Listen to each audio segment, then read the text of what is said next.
Hello everyone, good morning. ইউকেতে আসলে কেন যাওয়া উচিত এই স্টাডি পারমিটের জন্য?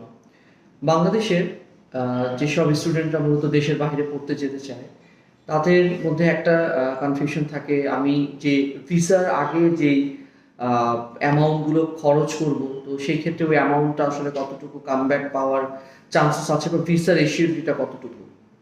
আপনাদেরকে বলে রাখি, ইউকে ভিসা সাধারণত রিজেক্ট হয় না। ওকে, মোটামুটি 98% ভিসাই আপনি যদি বলেন এটা সাকসেস হয়। তো আপনার আইএলস এর ক্ষেত্রে বলেন কিছু শিথিলতা আছে। যদি আপনি মোটামুটি স্ট্যান্ডার্ড লেভেলের কোনো প্রাইভেট ইউনিভার্সিটি থেকে ব্যাচেলর করে থাকেন, এমওআই মিডিয়াম অফ ইনস্ট্রাকশন যে সার্টিফিকেটটা আছে ওইটা দিয়ে আপনি মাস্টার্স প্রোগ্রামে অ্যাপ্লাই করতে পারবেন।